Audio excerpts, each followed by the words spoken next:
Go ahead and start the recording. Okay, great. All right, so good afternoon. Good afternoon, everyone. My name is Crystal Reynolds, and I am the Director of Marketing here at the Family Institute at Northwestern University. Thank you again for joining us today. Over the past few years, many of our lives have been changed or affected by the ongoing global pandemic. One thing we have seen is depression rates triple, and it is afflicting both individual and couple health. Today, Dr. Lisa Gordon will lead our discussion on how depression presents in an individual within couples and how a couple can improve both individual and couple health.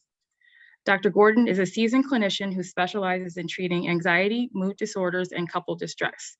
Dr. Gordon works with the cognitive behavioral therapy framework, where she strives to understand how automatic thoughts and harsh self-talk underlie individual and couple pain and dysfunction. Dr. Gordon has worked within a variety of settings and levels of care and is eager to join clients on their path towards healing. Lisa, I will pass it over to you. Thank you.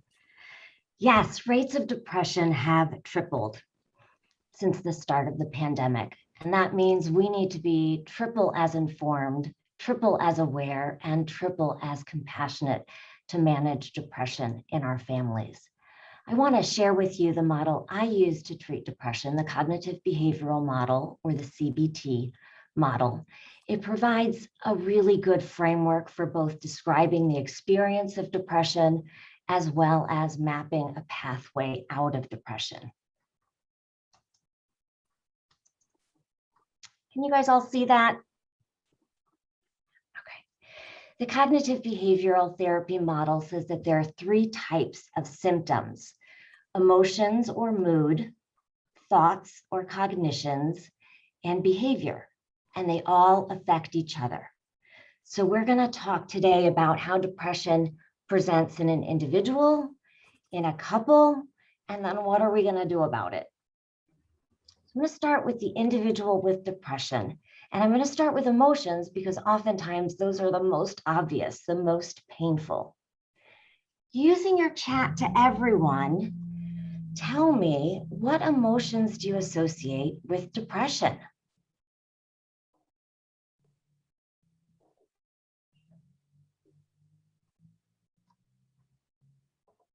Crystal, can you see the chats coming in? Because I can't.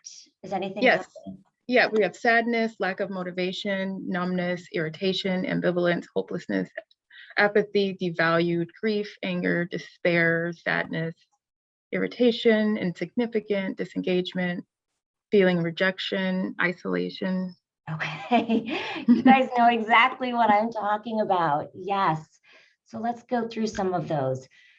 Depression, depressed, sad, down, feeling blue, not looking forward to anything. There can be lack of motivation, lack of interest or pleasure, lack of energy, fatigue. There can also be irritability. Depression hurts, both emotionally and physically. And so any additional stimulation coming in, whether that's noises, words, sights, colors, smells, it's coming into an already raw and rattled system. And then there is the trifecta of emotions in depression: hopelessness, helplessness, and worthlessness. Hopelessness, nothing will work. This will never get better.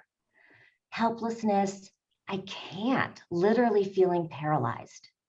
And worthlessness, I'm a loser. What's wrong with me? It's important to remember that these emotions are symptoms of depression. They're symptoms of an illness. It's not that they make sense. It's not that they fit with reality.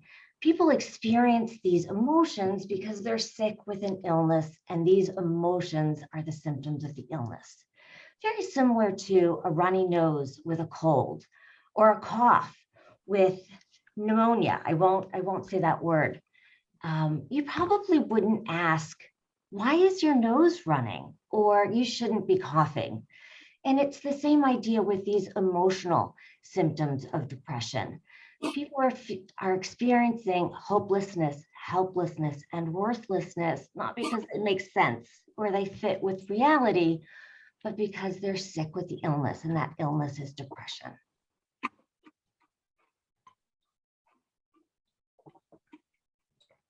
Okay, moving along our triangle to thoughts. Both the process of thinking and the content of thoughts shift with depression. Tell me using your chat to everyone, and Crystal, I might need your help because I can't see the chat for some reason. What do you notice about thoughts in depression?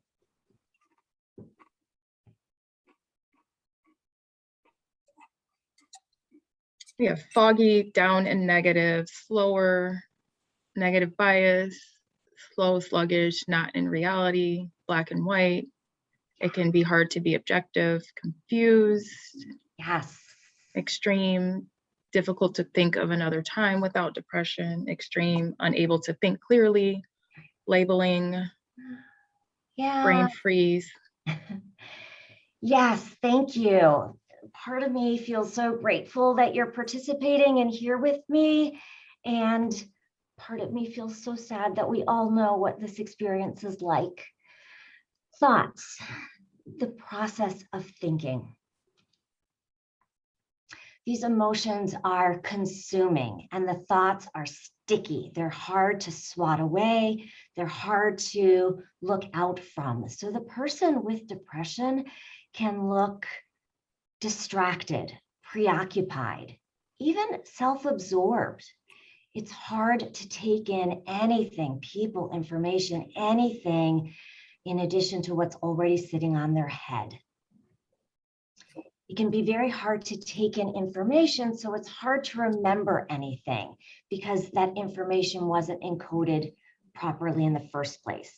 And yes, thoughts are rigid. They're all or none, black or white. And the content of thoughts is very negative, dark. There can be thoughts of death, dying, hurting oneself. There are commonly two kinds of thoughts in depression. One is the catastrophic predictions, looking into the future and seeing worst case scenario. They'll leave, they'll fire me, they won't understand. The other kind of thought is harsh self-judgments. What's wrong with me? I'm a failure. Why can everyone else handle this and I can't? And you can probably start to see the relationship between emotions and thoughts. As people sit in these negative, dark, rigid thoughts about themselves, about their world, about the future, those feelings of helplessness, hopelessness, and worthlessness expand. And as those emotions expand and deepen, it's really hard to think clearly. It's really hard to match our thoughts with reality. So coming along to our last step on the triangle, we're going to look at how emotions and thoughts affect behaviors. Now, again, you're filled with these thoughts, negative, harsh self-judgments, catastrophic predictions, and really filled with hopelessness, helplessness, and worthlessness.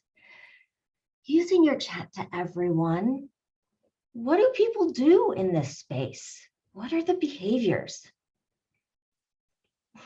Isolate, shut down, crawl into bed, sit, withdraw, snap at loved ones, sulk, Yes. act out, sleep, eat, avoid, lash out. Yep.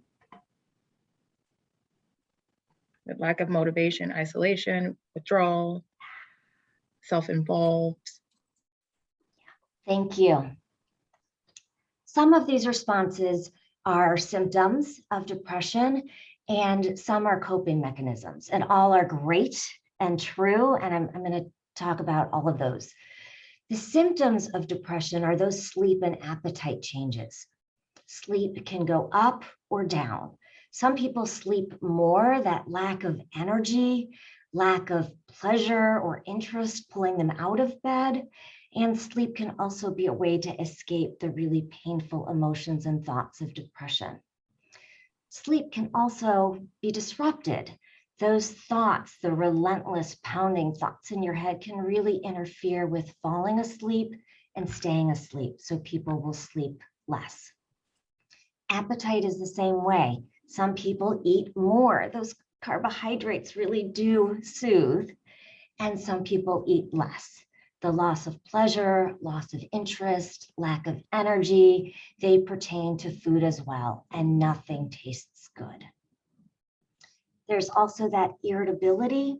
We talked about it as an emotion, the sunburn that's just getting poked. It can also be a behavior, the lashing out, the sensitivity to criticism, the intolerance for uncertainty or imperfection.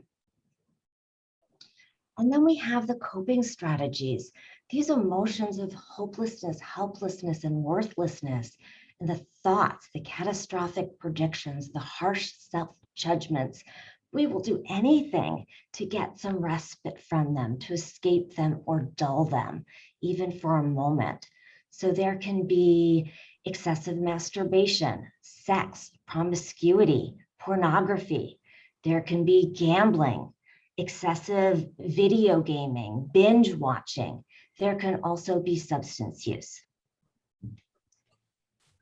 And you can see these behaviors. Sometimes it's lashing out, sometimes it's shutting down, hiding, withdrawing.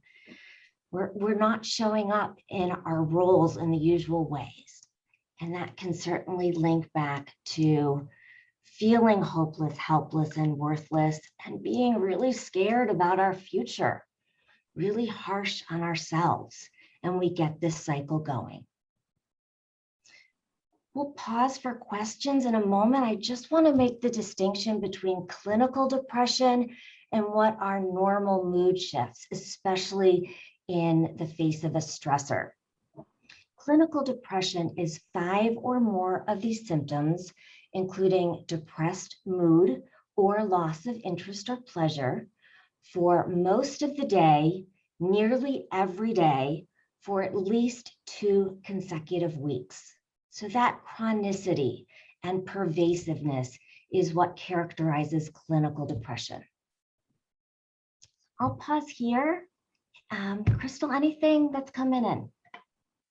We do have one question around this topic, and the question is, what are ways to talk about depression with each other so one is not defensive or feeling labeled? That's a great question. I really talk about depression as an illness. It's not a weakness. It's not your fault. It's an illness that happens, especially in response to stress. And what I have a lot of people say is, of course I'm depressed. I've lost loved ones in this pandemic. I've lost my job. I haven't seen people in 2 years. I haven't exercised. Of course I'm depressed. And what I'll say to them is, yes, of course you have depression. It makes sense. Anyone in your position would also have depression. And we still need to treat it. It's like other chronic medical illnesses, like high blood pressure. If you go to a physician and say, I have high blood pressure, it makes sense I have high blood pressure because I have a really stressful job, I have a family history, and my diet and exercise are pretty poor. So it makes sense I have high blood pressure. Your physician, there isn't a physician that's going to say, you know what, you're right. It makes sense you have high blood pressure. And even though you're at risk for a stroke, I'm not going to do anything about it because it makes sense. It's understandable. And it's the same with depression. Yes, it makes sense. It's normal. It would happen to anyone with all of those stressors, and we need to treat it. And on that same topic, I had a question just come in. If symptoms of depression should be viewed in the same way as a cough goes away, how can a partner or family member of an individual with depression keep from viewing the symptoms as an excuse to be lazy or irritable or snappy? Yeah, that's a great question. A cough may go away. There also may remain an underlying vulnerability to that cough, whether it's asthma or structural. things that are going on to make a cough more likely. And it's the same with depression. The symptoms may escalate and they can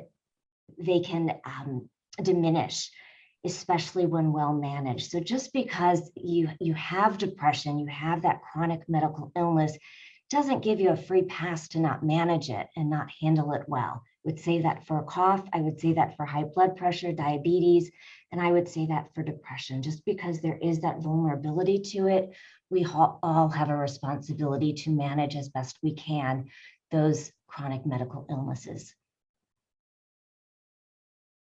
And then just one more question here. Sometimes it feels like depression can be contagious. Not sure that's real, but how do you combat that?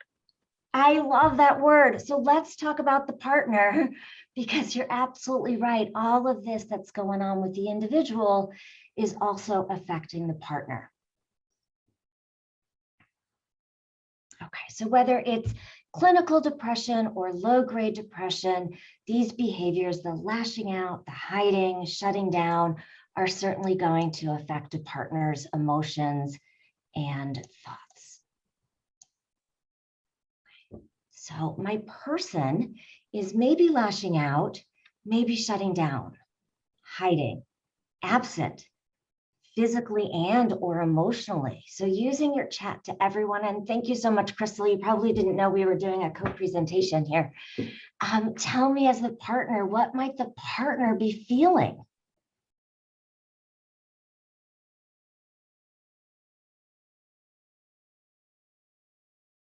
Irritation, helplessness, frustrated, abandoned, frustration, angry, rejection, lonely, hurt, left out, depressed, resentful.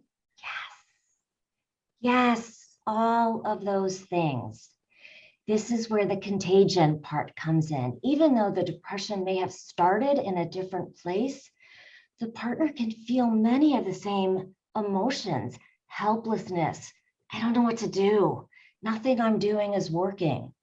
Hopeless, is this ever going to get better? And worthless.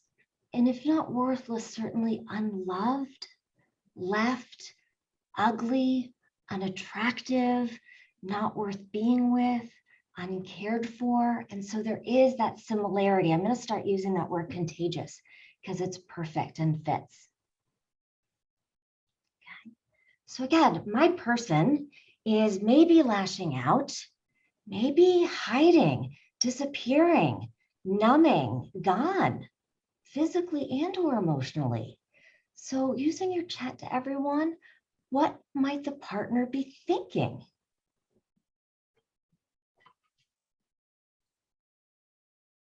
Why am I not enough? Why can't my partner see all the good in their life? It's my fault. What did I do wrong? They don't love me. I want to leave. I'm trapped. They don't love me. Why don't they try harder? Yes, yes. They're selfish. Yes. So some of the same thoughts or the same texture of thoughts, negative, dark, some of those same self-harsh judgments. What did I do wrong? What am I doing wrong? And I didn't necessarily hear it. I think it's also true. Some of those catastrophic predictions. What is this going to look like? I can't do this anymore. And just like in the individual with depression, in the partner's emotions and thoughts affect what they do next. So one more time, my person is maybe lashing out, is maybe disappearing, gone, absent, certainly not showing up for me the way I'm used to and need. And I still have life to move through. Maybe I have children to parent. Maybe I have parents or in-laws to take care of as they age. It can be terrifying, a real threat. So partners tend to respond in one of two ways: fight or flight. So using your chat to everyone, what do you think of as some of the fight responses? Confused, resentful, impatient, name calling, Yeah. criticize, Yes. pushing to change, Yes. Yes. Shaming, lecturing, getting angry at them for not trying harder, quick temper, judging, Yeah. the sofa, get off the sofa.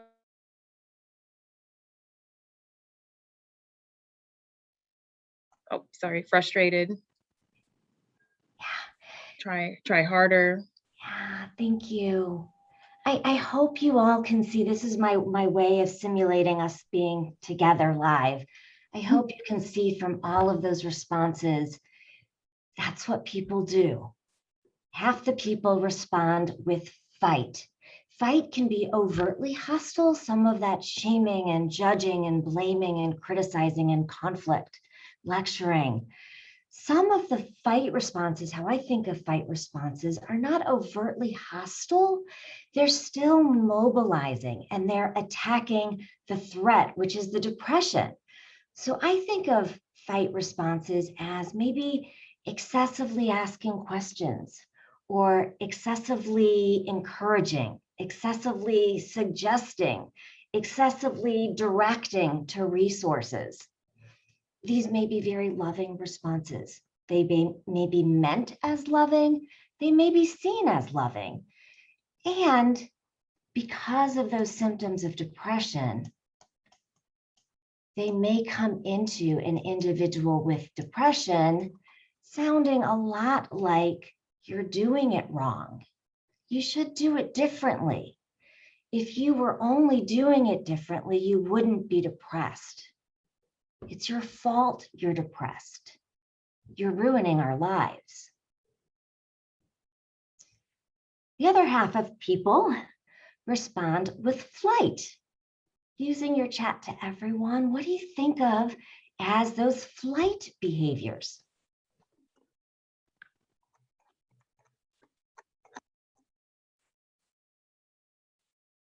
Get busy elsewhere, divorce, silent treatment, stonewalling, I quit, uninvolved affair, avoid spending time, substance use, ignoring, avoidance.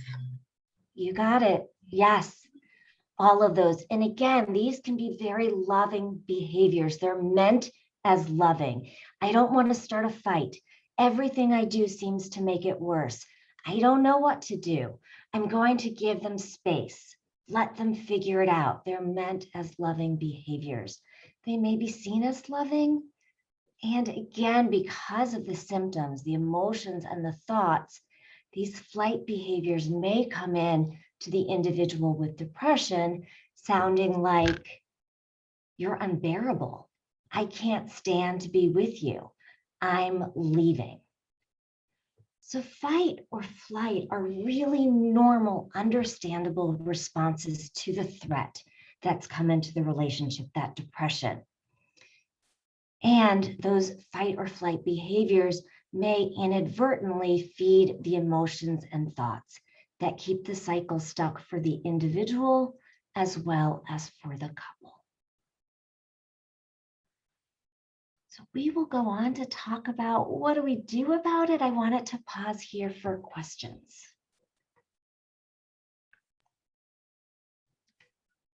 So one question we have is, what advice do you give a spouse who is living with someone dealing with depression as far as being supportive for protecting your own mental health? It can be hard to keep a positive attitude when your loved one is often negative and angry. I know, especially if you have relied on your significant other to move through life. So not only are you getting the anger and the animosity, you've lost that support, which is a double whammy. So hard. I think the first thing I would recognize is what you're witnessing are symptoms, that irritability, that negativity. It is not personal. It's, again, if your partner were coughing and had a runny nose, you wouldn't take that personally. And so as difficult as it is to try to not take that personally, these are symptoms. I would also really try to balance between being supportive and getting close for a small amount of time and backing up for small amounts of time as well, getting what you need, filling yourself up with other people and other resources and activities, because going into that anger and sadness and animosity takes a lot of energy. So it really needs to be a balance of going in and coming out. In that same lane, my partner's depression makes it really difficult to form and maintain deep relationships inside and outside of our relationship, which is extremely isolating for me. I want to be supportive, but I don't want my happiness to be held hostage by my partner's depression. Yeah, gosh. Yeah, again, as hard as it is to try to compartmentalize the depression is a part of your significant other, not the entirety. The depression is part of your relationship, not the entirety. Part of the household, not everything. And what we'll talk about a little bit later is, how do we make space? How do we give our attention to everything else going on? What else do you see in your partner? What else do you see in yourself, in your family? It certainly can be difficult to talk about this with other people, especially if it feels like in our community there is stigma and shame associated with depression. So this might be a time to reach out for individual help with a therapist. And what we'll talk about in a little bit is maybe even couples therapy. We had a couple of questions on this topic about how to address issues of intimacy in a couple relationship, as that might be affecting the partner, or should, another question was, should the expectations of romance be the same if there is depression within the couple? Yeah, I think questions of intimacy are, it's always shifting. It's always refiguring out as we age, as our children come into our lives, distance from our lives, we have new relationships with more family members. It's always a conversation about how do we maintain our intimacy. I don't think the expectations can be exactly the same. I don't think the expectations can ever be exactly the same as when we're, 22. And I hope there is some room for intimacy. Intimacy can be thrilling and passionate. It can also be comforting and soothing and reassuring. And so really trying to look at intimacy for all its different purposes. It can be distracting. It can be joyful. Look at intimacy for all its different purposes, and look at intimacy across the spectrum from affection to sex, and where on that continuum can both partners get comfortable. And then we had a couple of questions that involve children. So my husband suffers from depression, which subsequently impacts his ability to establish a secure attachment with our young daughter. He gets upset and withdraws when she shows a preference for me, further impacting their bond and connection. Instead of self-reflecting, he blames her. She's 4. Any advice is taken as criticism. How do I help? Yes. One, I would empathize. It stinks to feel rejected, whether or not that's actually going on, whether it makes sense. That partner with depression is feeling rejected, and that's really painful. So, my first thought is to empathize. It's really hard. If and when that individual with depression is ready for some ideas, to talk about what is that pocket of behavior, of activity that the individual with depression feels capable of doing. It's not going to be everything, and it's probably not nothing either. So maybe it's reading, maybe it's coloring, maybe it's watching a television show, something, and really normalize it's not going to be everything. It's not going to be nothing. And then in the long run, what has worse implications on my children, going through divorce or dealing with truly unhappy parents?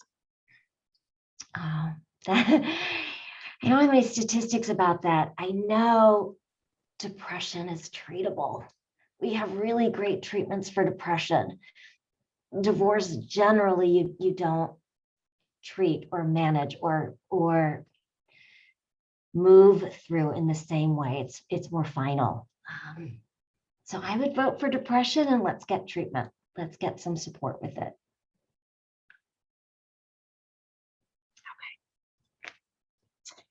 I'm so glad we're talking about treatment. For me, I think there are 3 options for treatment. One is the individual with depression seeks individual therapy. And this can be great. We have effective treatments for depression. You may see that the symptoms of depression can interfere with reaching out for help. The emotions, helplessness, I can't. Hopelessness, nothing will work. And then the loss of interest, motivation, energy, difficulties making decisions. They all can interfere with reaching out for help. Second option is that the partner seeks individual therapy. And this can also be great because the partner could certainly benefit from extra support as they move through this stressor. An individual therapist is going to focus on the person in front of them and what they can control. So the focus will be on the partner. There will be less focus on the individual with depression, and therapy will encourage the partner to seek other resources, seek other sources of support, fulfillment, and reward. And again, this could be exactly what the system needs. It could also resemble those flight behaviors that we were talking about that come into the individual with depression as rejecting and critical. So a third option for treatment, which I really like, is couples therapy, conceptualizing depression as an intruder on both people, because clearly they're both suffering, and positioning both people as a single team against that depression. Support and accountability for attending sessions as well as completing homework assignments is built right into the modality. Cognitive behavioral therapy for couples will focus on, at least in the beginning, will focus on the behaviors. Behaviors of both the individual with depression and of the partner. Starting with the individual with depression, we're going to make use of this relationship between emotions and behaviors.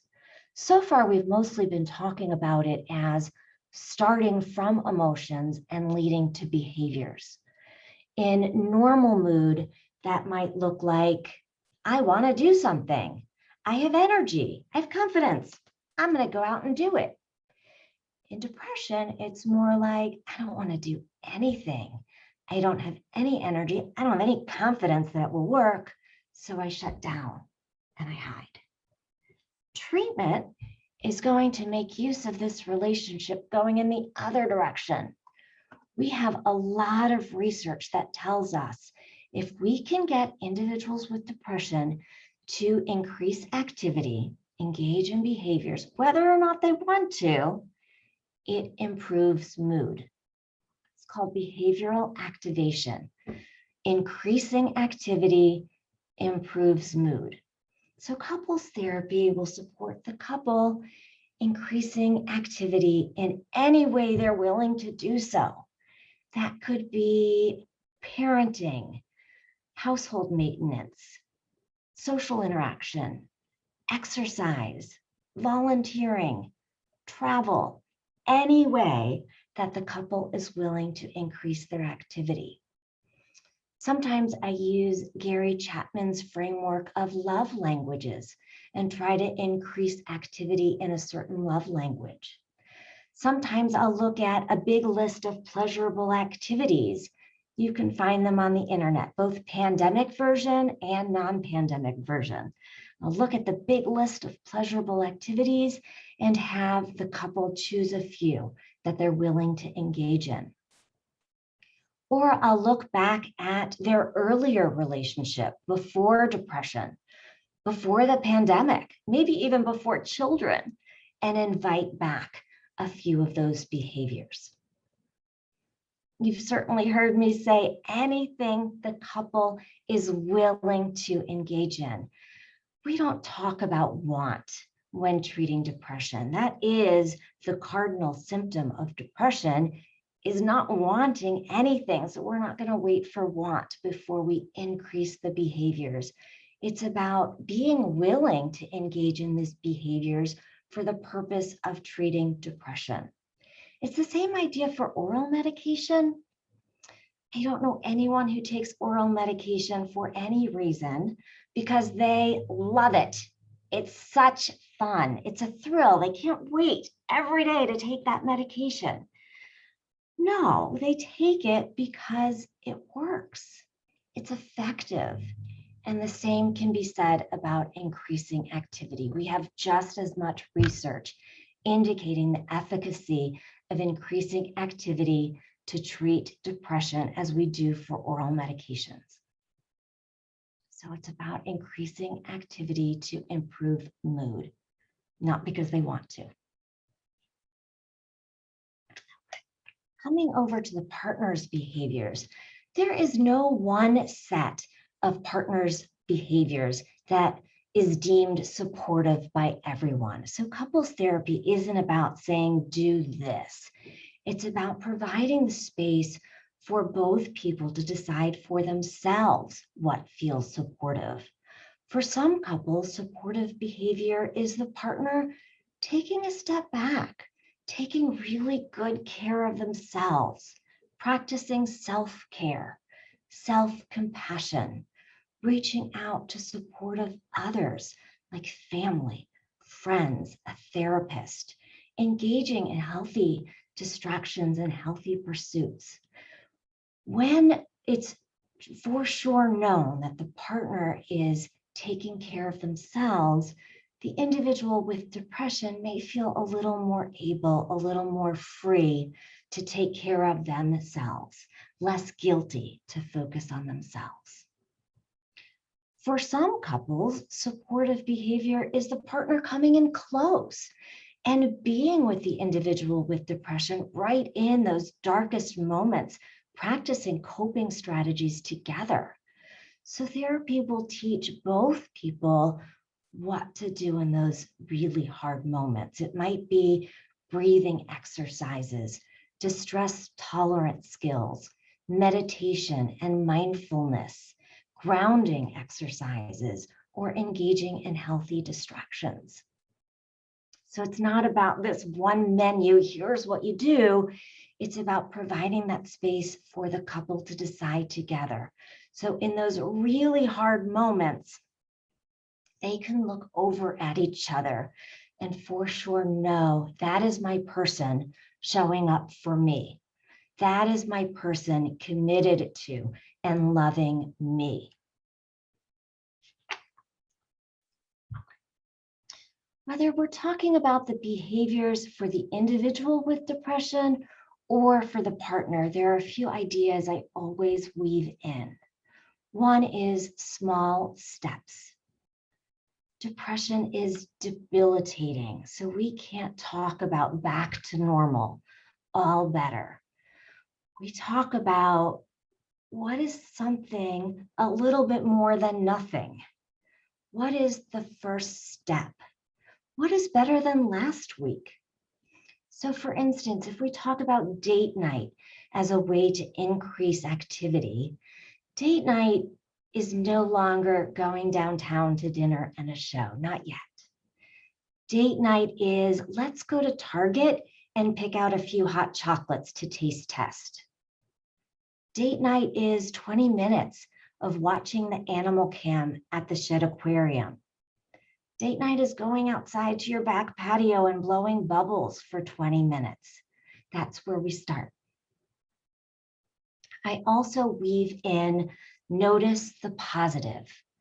In depression and anxiety and stress and conflict and a pandemic, the tendency is to notice the negative, as you all told me, and then we just kick up the cycle. What's wrong?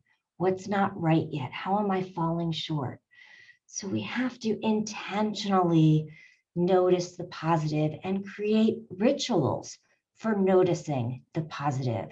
So it might be journaling, perhaps a gratitude journal, and noticing daily, what am I authentically grateful for? It might be a dinner time ritual where everyone goes around the table and say, what was I proud of today? What was really hard and I did it anyway? Or it might be a bedtime ritual where you talk about, what did you notice about your partner showing care and support for you today? Or what did you do to show care and support? And then finally, I wouldn't be me unless I mentioned compassion. Managing depression is possibly the hardest thing you've ever had to do. It might be the first time you're doing it, and you're likely doing it without your usual strengths of energy, hopefulness, sleep, support.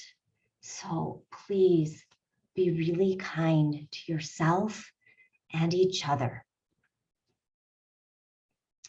Rates of depression may have tripled since the start of the pandemic if couples can combat depression as a team rather than as individuals. My hope is that they can be triple as mighty and triple as effective. I will stop sharing and take any questions. Great. We have a couple of questions specific to treatment.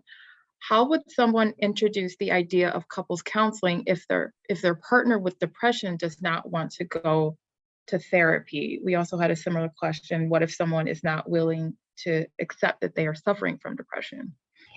Yeah, such good questions. Again, depression, I think in our community is seen as a weakness rather than as an illness. So just some ideas to think about is see if the partner is willing to go to couples therapy, if the individual with depression is willing to go to couples therapy for the partner, that they need help, they think the relationship can be better, they think they can be a better partner, and will they go? Will they go just once? I really think of going to therapy as like buying a product. You really got to see, is this a valuable product? Is this something you want to buy? And you can't know that unless you go test it out first. So maybe sell it as one session, as an interview, maybe even a phone call, a consultation. Another way to get some more information about the depression is from a more objective source. We as partners are often seen like we don't know what we're talking about, even though we really know what we're talking about. So maybe taking a self-assessment, you can find them on the internet, good validated measures, and get a sense of, is there something going on? Is there depression? Or maybe go to a physician and see what those symptoms are about, the sleep, the appetite, the fatigue, and maybe the individual with depression would be more open to feedback coming from someone else.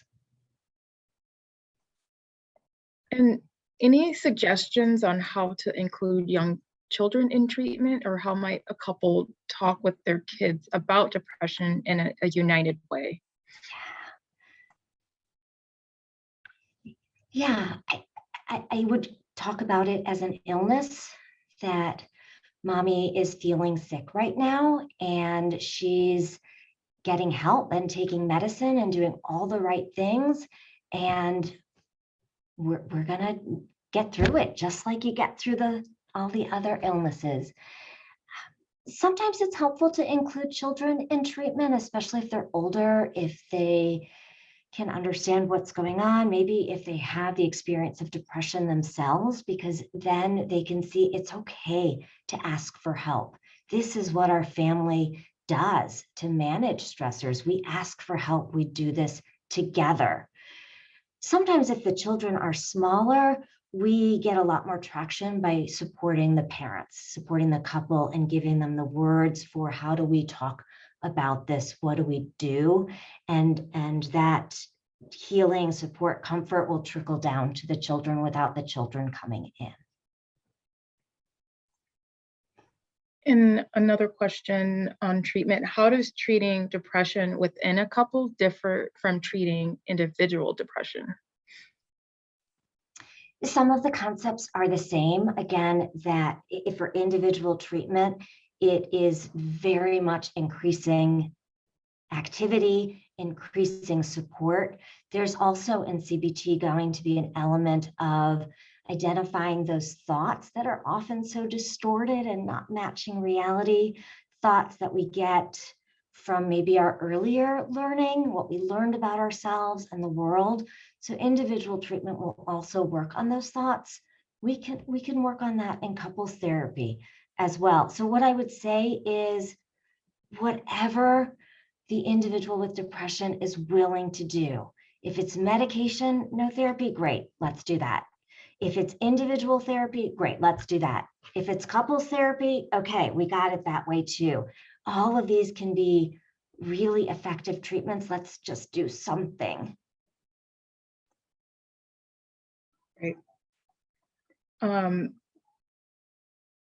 Is my depression about me, or am I depressed because I'm with the wrong partner? How can I separate the two? Thank you for that question. That's a great question, because as we saw, the symptoms of depression are distorted thoughts, very negative, dark thoughts about ourselves, our world, and the future. And so what I would say is, let's not make any big decisions about a significant relationship while experiencing depression, because we're not sure, is it the relationship or is it the symptoms? Let's get treatment for the depression first, whether that's medication, individual therapy, couples therapy.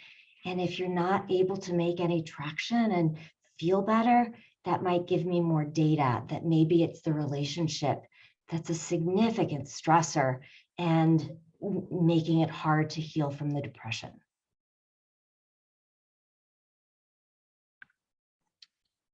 Right. And I think you touched on this a little bit, but I'll bring the question to you. What frameworks and techniques have you found to be helpful in treating depression in general? And of those treatments, what can you pass on to the spouse of the depressed partner? Yeah. Thank you. That's a great question. Let me share my screen one more time because I might be able to answer it a little bit better.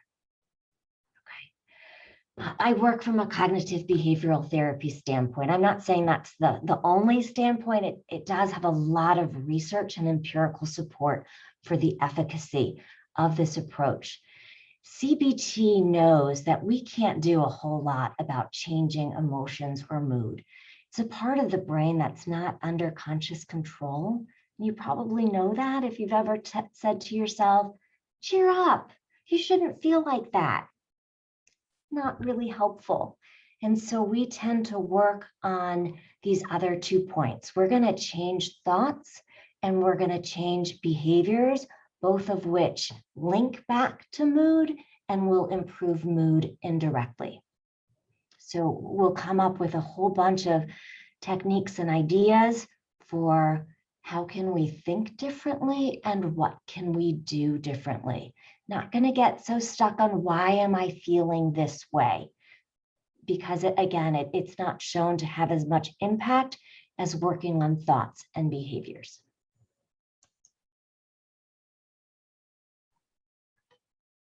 Great, thank you.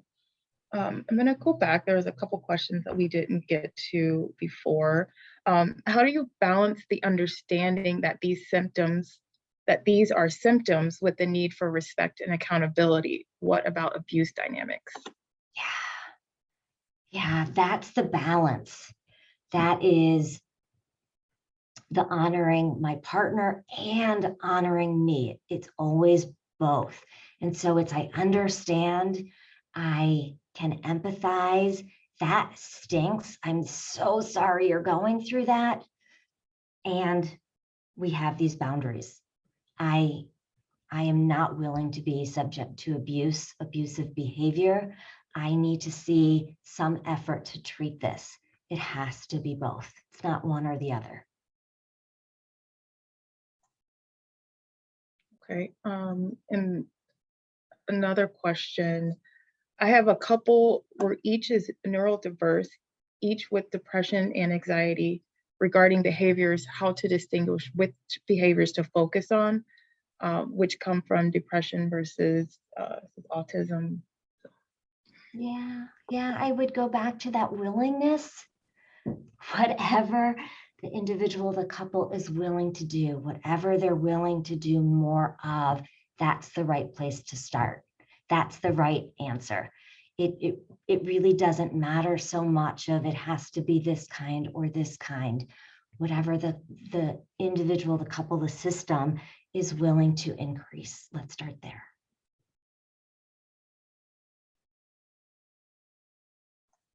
Great. I actually think that we got to most of the questions. Thank you very much. That was wonderful. There's a lot of wonderful presentations in there. Oh, sorry, one more question did come in.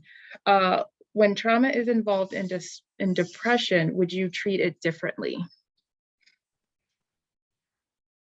It wouldn't necessarily treat it differently as much as having a rich understanding of the trauma history and the impact that trauma has on thoughts, emotions, and behaviors, how it can make someone vulnerable to very negative thoughts about oneself, one's partner, the future, and very vulnerable to emotional and behavioral dysregulation. So it wouldn't necessarily be markedly different with a lot of understanding and expertise in how that trauma history is impacting the individual. Great, thank you. Well, thank you very much. This has been really wonderful. For those that are interested, Lisa will hang around for about 30 minutes if you want to. We're going to stop the recording. If you want to stay on and ask her some more specific questions, you can unmute yourself and turn on your cameras, and she will be happy to answer those questions for you. So thank you again for attending. We really appreciate your participation. And thank you again. Yeah, thank you.